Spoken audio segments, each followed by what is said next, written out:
nobody else on the outside got to say. I can have dinner with you and then beat your ass, at dinner.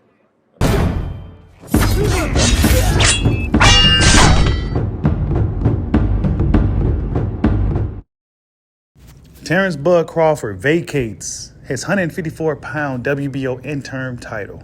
And now he is the number one contender for Canelo's WBO super middleweight title.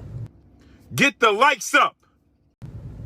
And yeah, Terence Bud Crawford is now the mandatory challenger for Canelo Alvarez. Strange enough, right? The fight is already happening, so they don't necessarily need to be any type of mandated challenger, but I guess for formalities, and considering Terence Crawford is a smaller guy who never fought at the weight class, he's moving up, he's going to get a shot at Canelo's undisputed title, right?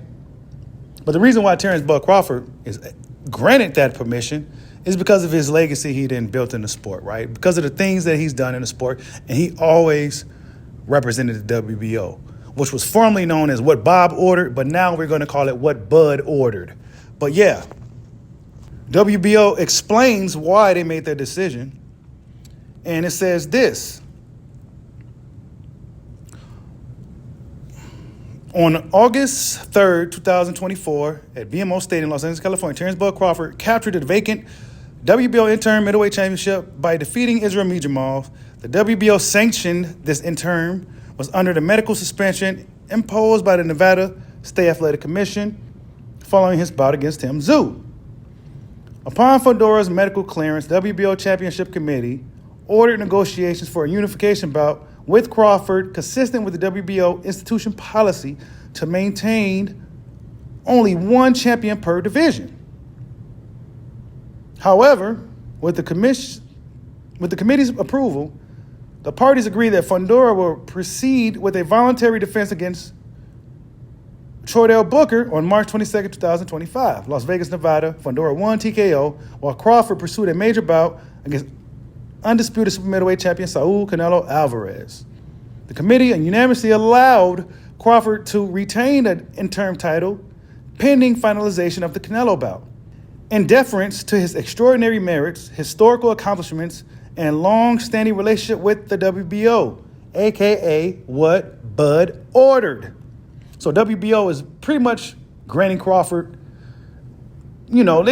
they love Bud Crawford, okay? Bud Crawford always represented the WBO belt. When he didn't have no other belt, he always had at least the WBO belt, right? And it says, on June 10th, 2025, the Canelo Alvarez vs. Terence Crawford undisputed super middleweight championship was officially announced for the September 13th, 2025, Las Vegas, Nevada. On July 2nd, 2025, Team Crawford notified WBO of Crawford's decision to relinquish the interim junior middleweight title and request to be installed as the number one contender in the super middleweight division with designation as the mandatory challenger. So Terence Crawford is officially the mandatory challenger for Canelo Alvarez. Then it says, the WBO Championship Committee acts under the WBO regulations of the World Championship contest includes, then it has like a list here. It says, section WBO participants subject to WBO rules, regulations when participating in WBO sanctioned activities.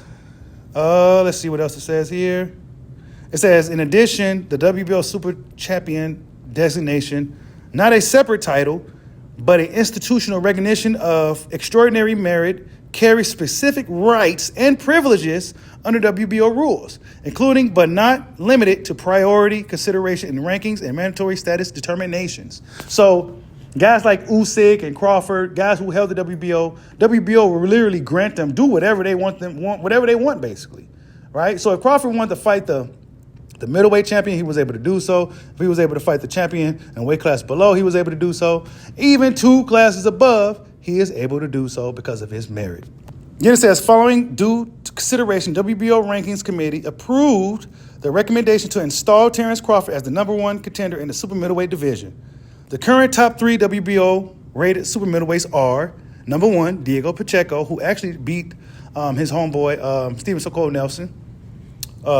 Number 2 is Hazam Shiraz, who just beat Edgar Berlanga. And number 3, Jaime Munguia, who just tested positive in his fight against Bruno Serras. So, might want to take him out of the rankings. Then it says, while these athletes are world-class contenders, while these athletes are world-class rising contenders, Crawford's professional achievements and historical stature stand alone at the highest level of the sport. Crawford's unparalleled records includes undefeated professional record, 41-0, 31 KOs, 4-division WBO champion, lightweight 135, junior welterweight 140, welterweight 147, junior middleweight 154. So he had the WBO belt in 4 weight classes. 3-division champion, WBO champion, blah, blah, blah, blah, blah, blah, blah. So they pretty much recognizing Crawford's work over the years, and they're granting him this privilege pretty much, right? Then it says 2-division undisputed champion, 140, 147, first male boxer in the 4-belt era to become undisputed in 2 divisions, 19 world title bouts, winning 15 of them by KO. Then it says global accolades, BWAA, Sugar Ray Robinson Fighter of the Year 2014, ESPN Fighter of the Year 2014-2017, Best Fighter ESPY Awards 2018-2024, WBO Awards.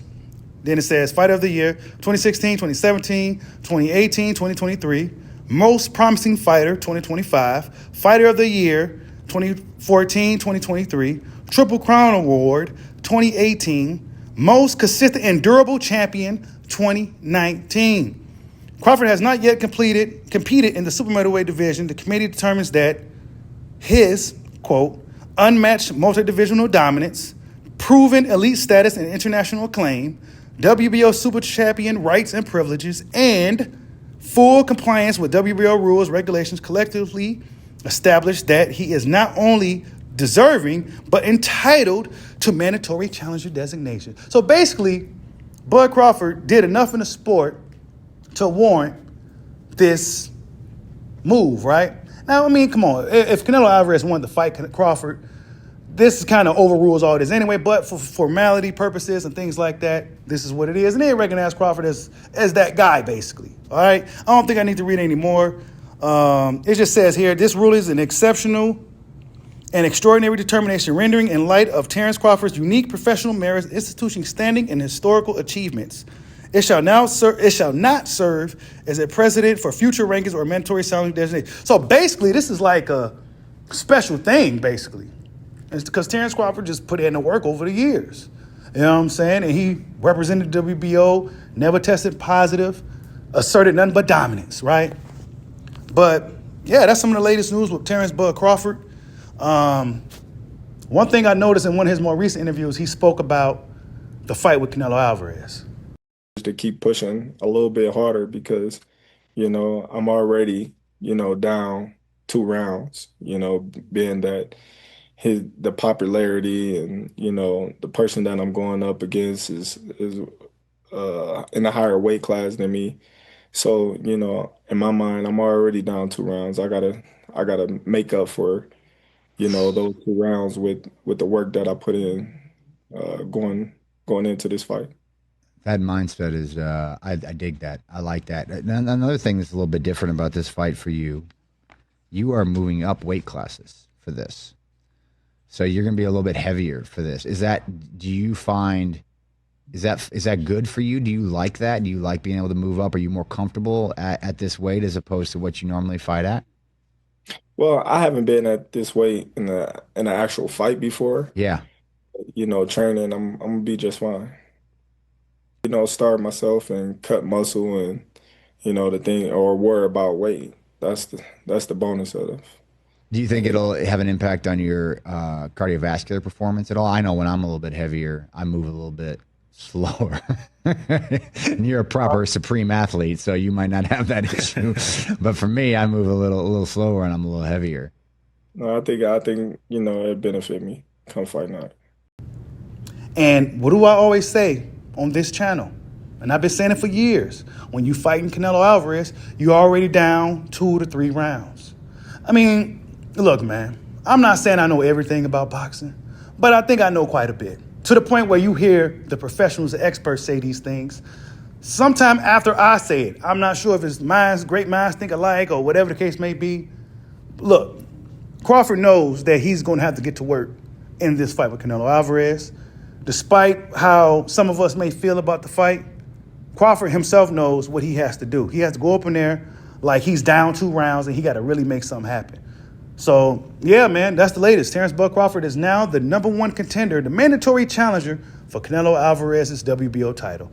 Actually, now he's the #1 contender, the mandatory challenger for Canelo's undisputed title. But tell me what you guys think. Terence Bud Crawford finally relinquished his 154-pound WBO interim title, and now he's the mandatory challenger officially for Saul Canelo Alvarez. Like, subscribe, holla at your boy. Peace out.